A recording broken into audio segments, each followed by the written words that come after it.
जब रसिकों की संगति मिल जाए तो समझ लेना चाहिए हमारा अंतिम जन्म है। यदि समझ ठीक हो जाए और रसिकों की संगति पर महत्व बुद्धि हो जाए तो समझ लेना चाहिए अब हमारा आखिरी जन्म है। सत्संगति संस्कृति कर अंता, गोस्वामी तुलसीदास जी कह रहे हैं, बड़े भाग पाइब सत्संगा तो बिना ही प्रयास होई भवभंगा। यदि सत्संग मिल गया तो संस्कृति चक्र आवागमन का अंत है, इसीलिए संत का संग मिल गया।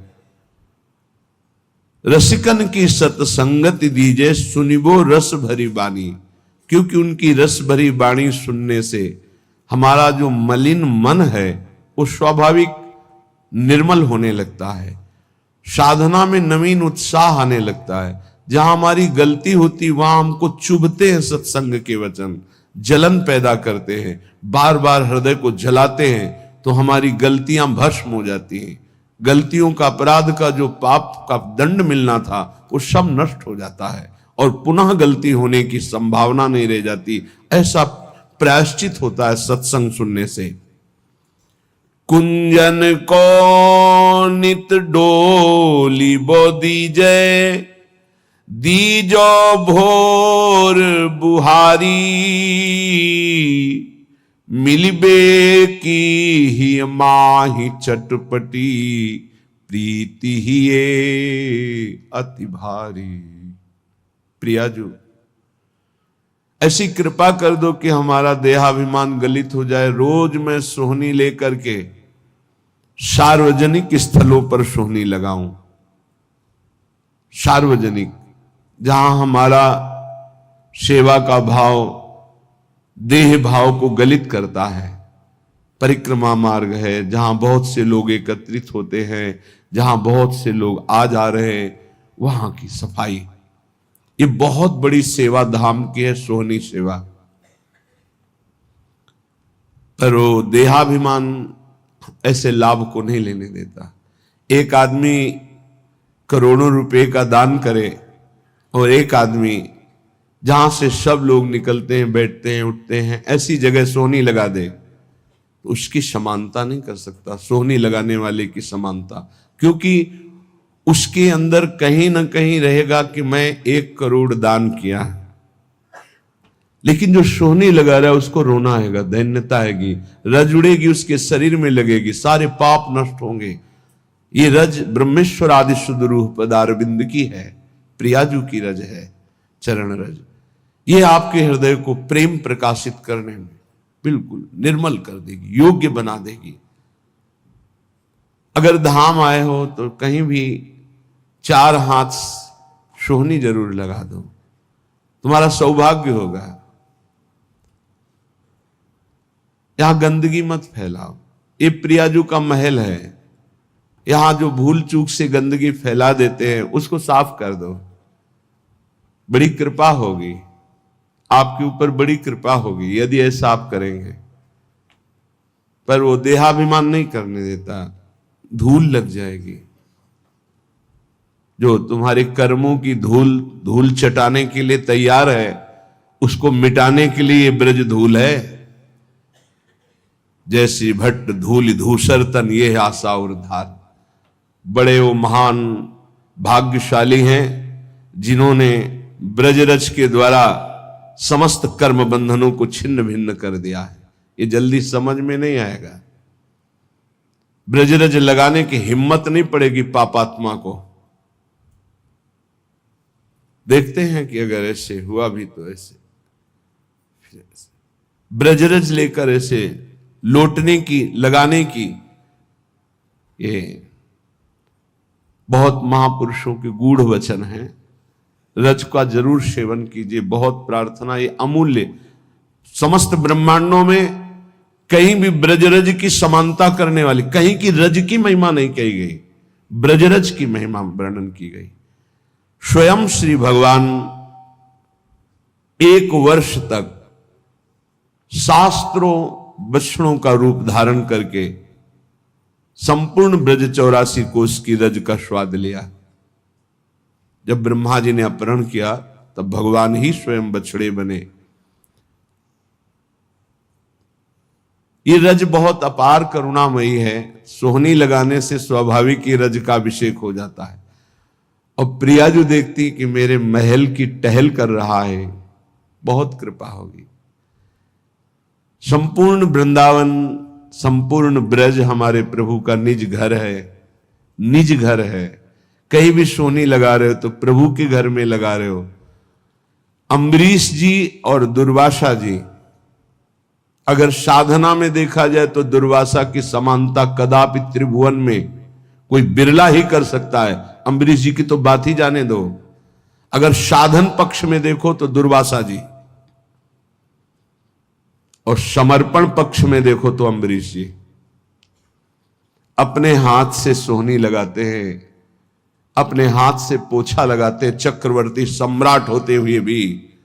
तो सुदर्शन चक्र उनकी रक्षा में है और उनको पता भी नहीं है।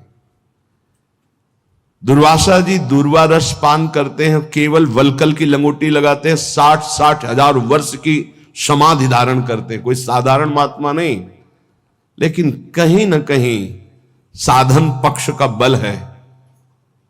और अम्बरीश जी के हृदय में सावई मनः कृष्ण पदारविंदयो, केवल श्री कृष्ण चरणारविंद में मन अर्पित करके निरंतर चिंतन, दैन्य भाव, ये आत्मसमर्पण बहुत जोर का होता है। इस सोहनी लगाना, प्रभु के लिए पोछा लगाना, ये बहुत बड़ी बात है। देहाभिमान इसी से गलित होता है। कुंजन को नित डोलिबो दीजो, दीजो भोर बुहारी।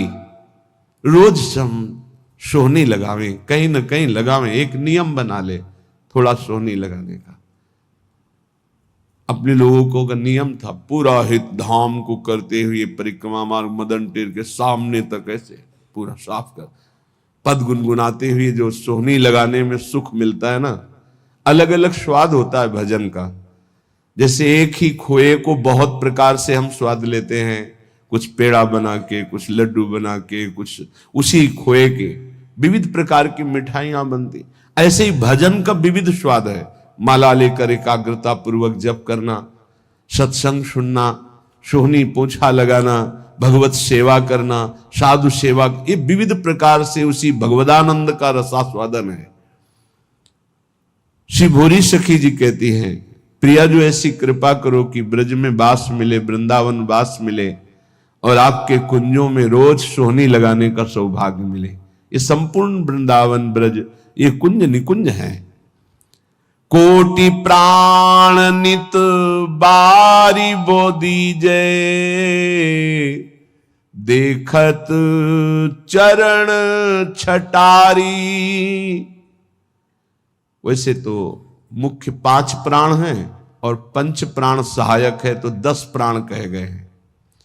लेकिन अगर करोड़ों प्राण होते और न्योछावर करते, उस न्योछावर के बदले में श्री जी के गोरे चरणारविंद को एक बार देखने का सौभाग्य मिलता तो सस्ता सौदा है। प्राण दिए यह प्रेम न पइए, क्योंकि श्री जी के चरणों से प्रेम प्रवाहित होता रहता है।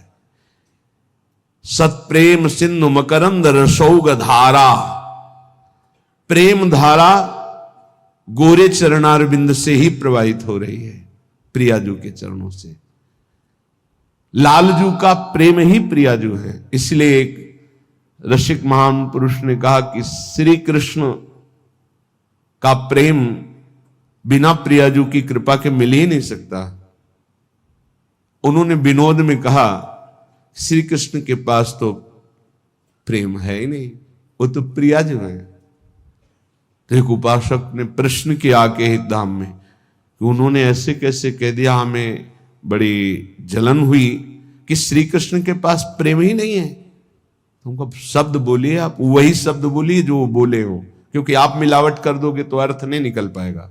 वो जीव के तो शब्द वो बोले, तुमको देखो उनके शब्दों में झांक के देखो क्या कह रहे हैं। श्री कृष्ण के पास तो प्रेम नहीं, क्योंकि श्री कृष्ण का प्रेम तो मूर्तिमान प्रियाजू के रूप में विराजमान है। तो बिना प्रियाजू के चरणों की आराधना के प्रेम कैसे प्राप्त हो जाएगा? क्योंकि प्रेम रूप तो सांद्रानंद घन प्रेम मूर्ति किशोरी, ललित रंगीली गाइए ताते प्रेम रंग रस पाइए। प्रिया जो कोई और थोड़ी है, लालजू के हृदय का प्रेम जब रूप धारण किया तो लाडली जू के रूप में हुआ। कोटि प्राण नित बारी बो दीजे, देखत चरण छटारी। जैसे जो केवल श्री कृष्ण उपासना में अभी प्रवेश नहीं पाए हैं पर भक्ति करते हैं, वो जब सुनते हैं कि लालजू मोर मुकुट पधराते हैं श्री जी के चरणों में, तो हमने देखा वो चूंकि अभी प्रारंभ है उनकी भक्ति का, तो भगवान ऐसा कैसे कर सकते हैं, भगवान कैसे ऐसा कर सकते हैं। ठीक है, लेकिन प्रियाजू तो लालजू तो भगवान है ना, भगवान ऐसे। यही है तुम्हारी प्रारंभिक दशा जिससे तुम नहीं जान पा रहे। अरे वो सेन नाई के लिए राजा के चरण चापने पहुंच गए, वो अपने भक्त के लिए सारथी बने बैठे हैं, वो अपने भक्त की मल भरी लंगोटी धो रहे हैं, वो प्रियाजू के चरणों में मावर लगावे तो कोई आश्चर्य की बात है। अरे प्रेम समुद्र प्रभु अपने प्रेम का दुलार कर रहे हैं, तुम्हें आश्चर्य लग रहा है। किंचन मात्र किसी भक्त में प्रेम आ जाता है तो मेरे प्रभु हाथ जोड़े उसकी सेवकाई के लिए खड़े रहते हैं। भक्ताधीन मन पूज्यो भक्ता नाम भयंकर। कैसे कैसे समझोगे? थोड़ी सी प्रीति आ जाए तो जहां मेरा भक्त चरण रखो वहां रखूं मैं हाथ, पीछे पीछे मैं फिरूं कभी न छाणू साथ, फिर वो प्रियाजू के चरणों में माथा रख दे, कौन आश्चर्य की बात है। नंददास प्रभु छवि बिलोकत प्रीति के प्रतिपाल, चापत चरण मोहन लाल। कोटि प्राण नित बारी बो दीजे, देखत चरण छटारी। इतनी आस पुजावहु प्यारी, भोरी बलि बलिहारी। दीजे मोहि ऐसो बास ब्रज माही, जुगल नाम को भजन निरंतर, और कदम बन छाही। दीजो मोहि ऐसो बास ब्रज माही। हे प्यारी जू, ऐसी मेरी आशा है और आप अत्यंत कृपालुता दयालुता की समुद्र हो, मेरी आस पूरी करो। मैं आपके गोरे चरणारविंद को देख पाऊं, आपकी परिचर्या में रहूं, युगल नाम जप करूं और वृंदावन की वीथियों में आपका सुमिरन करते हुए, नेत्रों से आंसू बहाते हुए, रज अभिषिक्त होकर अपना जीवन व्यतीत करूं। श्रीपाद प्रबोधानंद जी महाराज कह रहे हैं, भाई बहुत भोग लिया है, बहुत जन्म भोग लिए हैं, एक बार मेरी प्रार्थना मान लो तो आज तक तुम्हें जो शांति और विश्राम नहीं मिला वो मिल जाएगा। भ्रातर भोगा सुभुक्ता का इहि न भवता नापि संसार मध्य।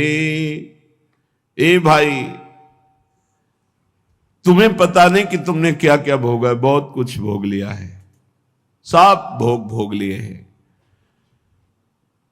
कागभूषुंडी जी को भगवत प्रसाद से शास्त्रों जन्म की स्मृति है। शास्त्रों जन्म क्या, शास्त्रों युगों की स्मृति है। कई बार उनके सामने कलयुग आ चुका, कितनी बार चतुर्युगी व्यतीत हो गई। वो कह रहे हैं गरुण जी महाराज से कि सत्य कहता हूं हे पक्षीराज हरिवाहन, आपके सामने सत्य कहता हूं, कोई ऐसा कर्म नहीं जो मैंने किया ना हो, कोई ऐसा भोग नहीं जो मैंने भोगा ना हो, लेकिन आज मुझे जो भगवान की स्मृति में सुख मिल रहा है वो किसी में सुख नहीं मिला। सब कुछ करके देख, वो अनेक जन्मों की स्मृति से सब देख रहे हैं, सकल कर्म करि थके गोसाई, सुखी न भयो आज की। आज जो मैं भगवान श्री राम की पावन चर्चा करता हूं, उनका नाम जप करता हूं, उनके ध्यान में मगन रहता हूं, इससे बड़ा सुख मुझे किसी भी साधन में, किसी भी भोग में, किसी भी कर्म में नहीं मिला है। श्रीपाद कह रहे हैं, भ्रातर भोगा सुभक्ता, खूब भोग भोग लिए, तुम्हें याद नहीं है। जैसे कई बार हमने स्मृति दिलाई कि 9 महीने मां के गर्भ में इसी जन्म में रहे, कुछ याद है? 1% भी याद है तुम्हें? ज्यादा समय नहीं हुआ, कोई 50 वर्ष, कोई 40 वर्ष, कोई 30 वर्ष, 25 वर्ष, ऐसे सब बैठे हो। आप विचार करके देखो कि ज्यादा लंबा समय नहीं गया, इसी जन्म की बात है। कि आपको याद है कि मां के गर्भ में तुमने क्या दुख भोगा? 100 में 1% याद है? नहीं याद है। फिर पीछे जन्म की क्या जानोगे? ना भवता ना पे संसार मध्य, इस जगत में ना तुम कभी सुखी हुए हो ना सुखी हो पाओगे यदि भजन नहीं करोगे। देखो, जब बच्चापन तो सिखाया जाता है खूब बढ़िया पढ़ो लिखो, धन कमाओ, ऐसे योग्य बनो, बढ़िया है। कभी अध्यात्म नहीं सिखाया, कभी नाम जप नहीं सिखाया, कभी ये बैठ के नहीं सिखाया कि बड़ों का आदर कैसे किया जाता है, कभी ये नहीं सिखाया कि मनुष्य जीवन का लक्ष्य क्या है। अब वो पढ़ाई लिखाई में गए, व्यसन सीख गए, व्यभिचार सीख गए, अच्छी नौकरियां पाई, पैसे हैं, और फिर घर में आकर के उन बूढ़े माता पिता को जो चलने लायक नहीं है, दरवाजा बंद करके वैसी दुर्दशा करते, मारते हैं, पूछो मत। जब ये दृश्य देखने को मिलते हैं ना, तब लगता है भगवान कृपा करो इन माता पिता को जो अपने बच्चों को शिक्षा नहीं दे रहे हैं कि धर्म किसे कहते। तुम समझते हो ये धन कमाने लायक बन जाएंगे तो तुम्हें सुखी करेंगे, ऐसे जैसे जानवर को मारते हैं ना क्रूर कर्मा लोग, ऐसे बूढ़ी माता को मारते हैं, पिता को मारते हैं, पूछो मत। तब लगता है ये जानवर पैदा हुए हैं, ये मनुष्य रूप में पशु पैदा हुए हैं। पशु क्या राक्षस है? मानहि मातु पिता नहीं देवा, साधुन ते करवावें सेवा, जिनके ये आचरण भवानी, भगवान शंकर कहते निश्चर सम जानो प्राणी। निश्चर कहते राक्षस को, वो राक्षस है। तुम अपने संतानों को राक्षस मत बनाओ। ये जो केवल तुम मात पिता बाल कहीं बुलावे, उदर भरे सोई जतन सिखावे, तुम राक्षस बनाने की चेष्टा कर रहे हो। बहुत सज्जन बेटा एक आया था अभी 2-4 दिन के अंतर्गत एकांतिक में, उसने कहा मेरी मां कहती कि तुम्हारा मोबाइल तोड़ देंगे यदि तुमने सत्संग सुना। मेरा बाप कहता है कि तुमको हमारी कसम है यदि वृंदावन गए। यही बच्चे जब सतमार्ग से विमुख हो जाएंगे और शराब पीकर घर आएंगे, तब तुम्हारी पूजा करेंगे, तब तुम्हें अपनी कसम ध्यान आएगी कि अगर ये वृंदावन जाता, साधु समागम करता, तो आज लातों से न मारता। आज ये मेरी दुर्दशा न कर। चीख रहा है, क्या है? भ्रातर भोगास भुक्ता, भुगतोगे। ये जो कर रहे हो कर्म में भुगतोगे। तुम्हारे बेटा बेटी देख रहे हैं कि बुढ़े के साथ कैसा तुम कर रहे हो, वही इंतजाम तुम्हारे लिए रहेगा, वही इंतजाम, उसे बढ़ के ब्याज सहित। चिंता मत करो। इसलिए हम सबसे प्रार्थना करते हैं, ये कर्म भूमि है, जो बीज बोओगे वही फल काटोगे। आज देखने में लग रहा है कि माता पिता के साथ बड़ा अन्याय हो रहा है, लेकिन सत्य पूछो तो ये उनके कर्म का फल उनको देखने को मिल रहा है। न कभी राम बोले, न कृष्ण बोले, न हरि बोले, पूरा जीवन केवल इसी में लगाया, तो देख परिणाम। जिनके लिए जीवन लगाया वही तेरा जीवन लेने के लिए तत्पर हो रहा है, वो वही तेरा नाश कर रहा है। जिसको तूने सजाया वही तुझे दंड दे रहा है। क्यों? भगवान का विरोधी भाव रखने वाला कभी सुखी नहीं हो सकता। हनुमान जी महाराज रावण को कहते, हाथ जोड़कर विनती करता हूं, राम जी की विमुखता का त्याग कर दे, नहीं शंकर साहस विष्णु अज तो ही सकहि न राख राम कर द्रोही। मैं सभा में कह रहा हूं, ये हजारों ये भगवत स्वरूप महापुरुष भी तेरी रक्षा नहीं कर पाएंगे। तेरा विनाश हो जाएगा यदि तू भगवान से विमुख रहेगा। हे भ्रातर भोगा सुभुक्ता की न इव भवता नापि संसार मध्य, संसार के बीच में तूने क्या क्या नहीं किया, बहुत से पाप किए, बहुत से भोग भोगे, अब बुद्धि ठिकाने लगा लो, सावधान हो जाओ। अभी सब मिटा सकते हो, सब गलतियां मिटा सकते हो, अभी बहुत अच्छे बन सकते हो, अभी भगवत प्राप्ति कर सकते हो। पूरा जीवन गलती करता रहा जामिल, अंतिम में नारायण निकल गया तो भगवत प्राप्त हो गया। अपना पता नहीं कब अंतिम, अब सुधार लो। अगर हमारी आवाज आपके कान में पहुंच रही है, चाहे ऐसे समक्ष बैठे हुए या यूट्यूब में, आपके माता पिता कैसे भी हो, हमारी प्रार्थना है, यदि वो वयोवृद्ध हैं, चलने फिरने में असमर्थ हैं, तो पहले समझ लो उनकी बुद्धि भ्रष्ट हो गई है। तुम्हें मानना पड़ेगा। ये भ्रष्ट का मतलब होता है स्थिति से गिर जाना। अब वो ठीक नहीं बोलेंगे, वो आपको गाली देंगे। आप घी चुपड़ी रोटी सब्जी दाल सब देंगे, फिर भी वो आपको गाली देंगे। आपके रिश्ते नातेदारों से आपकी निंदा करेंगे, पर आप उनकी इस बिगड़ी हुई बुद्धि का रोष पूर्वक अनुगमन करते हुए उनको पीटना, उनको मारना, ये आचरण मत करें, क्योंकि उनकी कर्मानुसार बुद्धि बिगड़ चुकी है। अब अपने कर्म आप मत बिगाड़िए, वो आपके भगवान हैं, सच्ची मानिए उनमें भगवान बैठे हुए हैं।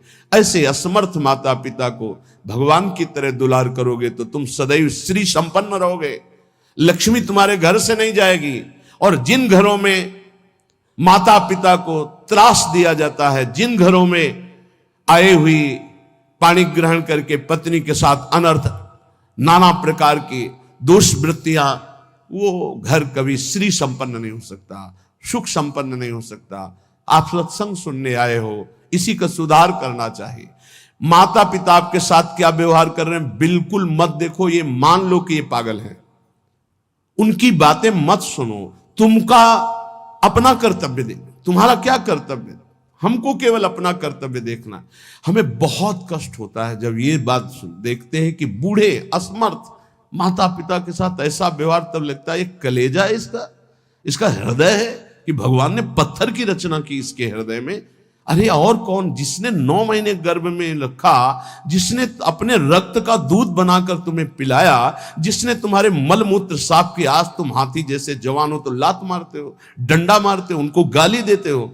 चिंता मत करो, तुम्हारे लिए ब्याज सहित व्यवस्था है, ब्याज सहित दंड मिलेगा। अगर तुम्हें थोड़ा भी ये पता है कि भगवान है तो इतना समझ लो उनके वचन भी हैं, अवश्य में वो भोक्तव्यम कृतम कर्म शुभाशुभम, शुभ और अशुभ कर्मों का भोग भोगना पड़ता है। फिर माता पिता ये तो साक्षात भगवान है, इनके प्रति एहसान, ये कुछ भी बोले। हमने देखा है वयोवृद्ध आदमी की बुद्धि पतित हो जाती। पतित अगर जीवन भर भजन नहीं किया ना, तो पतित का मतलब होता है स्थिति से गिर जाना, भ्रष्ट होने का मतलब है गिर जाना। अब उसको जो बोलना चाहिए वो नहीं बोल पाएगा। उस समय हमको क्रोध नहीं करना कि हम तो इतना खवाते पिलाते हैं, ये हमारी निंदा करते हैं। ये हम बहुत गूढ़ बात आपको कह रहे हैं। जिसने अपने माता पिता की सेवा कर ली, उसने भगवान को प्रसन्न कर लिया। उनके नाराज रहने पर, उनके गाली देने पर, उनके तिरस्कार करने पर भी। पर हमारी प्रार्थना है, हम जो शब्द कह रहे हैं उसे ध्यान से सुनिए। जो माता पिता असमर्थ हो चुके हैं, चलने फिरने लायक नहीं है, उनके वर्ताव और उनकी कटु वचनों पर ध्यान न दिया जाए, उन्हें भगवान की तरह पूजन करके उनकी सेवा की जाए। जितने दिन जिए खूब मेहनत करके कमाओ, उनको खाओ पियो, कपड़ा लत्ता, सुखपूर्वक जीवन, तो तुम्हारा लोक और परलोक दोनों बन जाएगा। ये शब्द हम शर्त इसलिए रखते हैं कि जो माता पिता अपने कर्तव्य का पालन करना नहीं जानते हैं और अभी चल फिर रहे हैं, मनमानी आचरण करते हैं, गंदे विचारों का पोषण करते हैं, पोषण करने वालों का शोषण करते हैं, ऐसे माता पिता के लिए नहीं कह रहे। हम उन असमर्थ माता पिता के लिए कह रहे हैं कि जिनकी वास्तविक बुद्धि बिगड़ चुकी है, शरीर सेवा में समर्थ स्वयं नहीं रह गया है।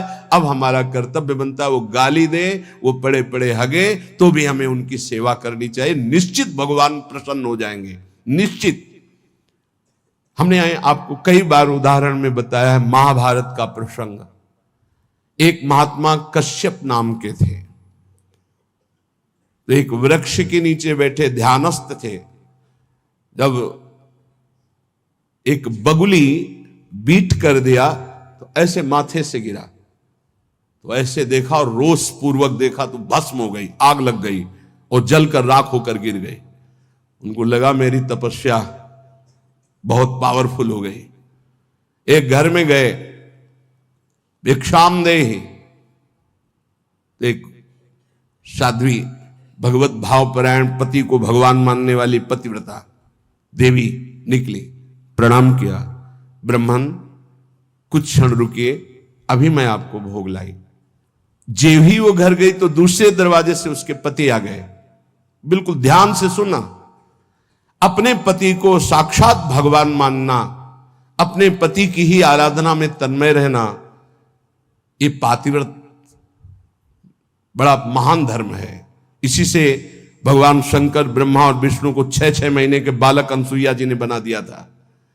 लेकिन ये बहुत दुर्लभ बात है जो अपने देह को पावन करके, एक पति को समर्पित करके आजीवन वो देवी, ये भारत यति और सतियों का देश है। धर्म की यहां जय जयकार सदैव होती रही, होती रहेगी। हां, थोड़ा कम ज्यादा अंतर पड़ता रहेगा। अब आज क्या धर्म को समझे जो बॉयफ्रेंड गर्लफ्रेंड ये दलित दुराएं दिमाग में बैठ गई है, ये क्या समझेंगे कि धर्म किसे कहते, पातिव्रत धर्म किसे कहते, एक पत्नी व्रत किसे कहते हैं, जिसका पाणी ग्रहण किया, आजीवन निर्वाह किया। अब वो पति सेवा में पति को बैठालना, उनको जल पिलाना, फिर इसके बाद कहा भगवान आपके घर में एक अतिथि भगवान उस दरवाजे पर आए, आदेश हो तो मैं उनका स्वागत करूं, भिक्षा दे दूं। कहा तत्काल जाइए, तत्काल जाइए। वो कुछ फल फूल अन्ना आदि लेके गए। आप इतना विलंब क्यों किया? वो तो उस रोष में थे कि हमारा तप बढ़ चुका है, मैंने बगुली के देखा था वो भस्म हो गई। तो उनका भगवान शांत शांत, विलंब का कारण, मैं एक पतिव्रता हूं, मेरे प्रभु मेरे पतिदेव आए, मैं उनको आसन दिया, जल पिलाया, फिर उनकी अनुमति से आपको देने आई हूं। उनका तुमने हमको ऐसा वैसा महात्मा समझ लिया क्या? तो उसने कहा महाराज तुम्हारे उस वृक्ष की बगुली नहीं हूं कि तुम्हारे देखने से भस्म हो जाऊंगी। मैं एक पतिव्रता हूं जो बैठे बैठे तीनों लोकों का दर्शन कर रही हूं अपने पातिव्रत धर्म के व्रत से। बहुत बड़ा बल होता है पातिव्रत धर्म में, ये कोई खिलवाड़ नहीं है। गृहस्थी कोई साधारण धर्म नहीं, आप लोग जिसे बिल्कुल अवहेलना कर रहे हैं कि हम तो गृहस्थ हैं, हम तो विषयी हैं। अरे भगवान के अंश हो, तुम जहां हो वहीं से भगवत प्राप्ति कर सकते हो, इतने सामर्थ्य आप में है। अब तो होश उड़ गए उनके कि ये बात तो केवल मैं ही जानता था कि बगुली को देखने से भस्म हुई, दूसरा कोई नहीं। तो हाथ जोड़ा और कहा देवी तुम्हें कैसे पता है? तो उन्होंने कहा इतना ही नहीं पता, मुझे सब कुछ पता है आपका, मुझे पूर्व जन्म का भी पता है आपका। मैं अपने पति की सेवा के प्रभाव से त्रिकालज्ञ भी हो चुकी हूं। जाओ, अभी तुम्हें सच्चा ज्ञान प्राप्त नहीं हुआ, सच्चा ज्ञान प्राप्त कराने के लिए अमुक प्रांत में जाओ और वहां जो मांस बेचने का व्यापार करते थे कसाई के रूप में, वो जन्मे थे उस कुल में, लेकिन वो खरीद करके मांस व्यापार उनकी कुल परंपरा का, वहां जाइए और वो तुम्हें धर्म का उपदेश करेंगे।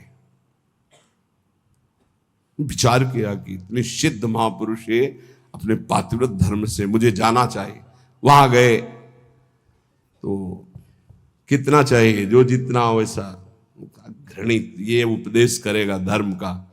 चलने लगे तो उनका कश्यप जी, बिना परिचय के परिचय, कश्यप जी रुकिए, रुके, आपको अमुक गांव की पतिव्रता पत्नी ने भेजा है ना? हाँ, पहले फोन तो था नहीं कि फोन कर दिया होगा। बोले आप रुकिए, मैं अपना व्यापार रूपी पूजा कर्म कर लूं, फिर आपको मैं उपदेश करता हूं। आश्चर्यचकित हो गए, इतना मलिन कार्य करने वाला और त्रिकालज्ञ है, ये भी बिना परिचय के परिचय जानता है। और वो पत्नी ने क्या कहा ये मुझे कैसे? बाद में जब अपनी सेवा से निवृत्त हुए तो दुकान को अपनी प्रणाम किया, पैर छुआ और वो कर्म भगवान को समर्पित किया कि मुझे जिस कुल में जन्म दिया वो मैं कर्म कर रहा हूं और नाम जब निरंतर चलता। उन्होंने कहा पहले तो मैं पूछना चाहता हूं आप इतना निंदनीय कर्म क्यों करते हैं? तो उनका है मेरी कुल परंपरा से चल रहा है। फिर तुमको इतना पवित्र ज्ञान कैसे हो गया तीनों काल का? बोले मैं निरंतर नाम जप करता हूं, अपने कर्म को भगवान की पूजा समझता हूं। और आओ, और घर ले गए और दिखाया कि श्वेत पलंग पर बूढ़े माता पिता बैठे हुए, जाके साष्टांग दंडवत किया, बोले जो उससे धन मिलता है उससे मैं अपने इन भगवान की सेवा करता हूं। रात दिन माता पिता की सेवा के प्रभाव से, नाम जप के प्रभाव से, अपने व्यापार को भगवान की पूजा समझने के प्रभाव से मुझे तीनों काल का ज्ञान है। तो उन्होंने कहा मेरी तपस्या अपूर्ण क्यों है? कश्यप जी ने उन्होंने कहा इसलिए कि तुम अपने माता पिता की अवहेलना कर चुके हो और वो वृद्ध माता पिता भटक रहे हैं, उनकी सेवा छोड़कर उनकी अनुमति के बिना तुम ये ऐसा, जाओ पहले उनकी आज्ञा का पालन करो। आप समझो, महाभारत में पढ़ के देखना, भगवान श्री कृष्ण द्वैपायन व्यास देव जी ने लिखा है, आज उन्हीं माता पिता से जिनसे परम सिद्धि प्राप्त होती, परम कृपा प्राप्त होती है, ये नादान लोग नहीं जान पा रहे और अपना कर्म नाश कर रहे हैं, कर्म नाश कर रहे हैं, पूरा जीवन नष्ट कर रहे हैं। हम इस विषय में इसलिए बोल रहे हैं कि आजकल बहुत बच्चे उद्दंड हो रहे हैं और ब्याह हुआ तो वही नई बच्चियां जिनको अपने माता पिता का सम्मान करना नहीं आया, वो अपने पति के माता पिता के साथ दुर्व्यवहार करते हैं, पति के अधीन करके दोनों मिलकर उनको पीड़ा पहुंचाते हैं। हम वयोवृद्ध की बात कह रहे हैं, हम उनकी बात नहीं कर रहे जो समर्थ है कर सकते हैं, जो शोषण करते हैं हम उनकी बात नहीं कर रहे, हम उनकी बात करें जो असमर्थ है, चलने में भी असमर्थ है, अब उनके ऊपर डंडे का प्रहार, उनकी पिटाई बिल्कुल ठीक नहीं। हे भ्रातर भोगा सुभुक्ता, जो तुम कर्म कर रहे हो सुभुक्ता तुम्हें भोगना पड़ेगा और बहुत भोग चुके हो। जैसे मां के गर्भ में कितना बड़ा दंड भोगा तुम्हें याद भी नहीं है। इसलिए भवता नापि संसार मध्य, दोबारा इस संसार के बीच में जन्म ना हो, ऐसा उपाय कर लो। क्या? विद्या दान ध्वराद्य ही कति कति जगति ख्याति पूजाद्य लब्धा, इससे तुम्हारा जन्म मरण नहीं रुकेगा। बहुत पढ़ लिख कर विद्वान हो गए हो तो तुम्हारी ख्याति हो जाएगी, बहुत दान दे दोगे तो तुम्हारा यश हो जाएगा, बहुत भोग सामग्री आहार विहार बांट दोगे, बहुतायत रूप में तुम्हारे पास आ जाएगी, लेकिन तुम्हारा जन्म मरण नहीं रुकेगा। जन्म मरण रुकेगा अद्याहारे पियादृच्छिक उर्गुणवानप्यहो समृतात्मा श्रीमद वृंदावनेस्मिन् सतत मठ सखे सर्वतो मुक्त संगाहा। आहार विहार की चिंता छोड़ दो, योगक्षेमम वहाम्यहम का ठेका भगवान लेते हैं। अपने कर्तव्य का धर्म पूर्वक पालन करो, धन की चिंता मत करो। आ जाओ श्री धाम वृंदावन, सत्संग सुनो, उसके अनुसार आचरण करो, साधना भजन करो, तुम्हारा परम मंगल हो जाएगा, आवागमन से मुक्त हो जाओगे।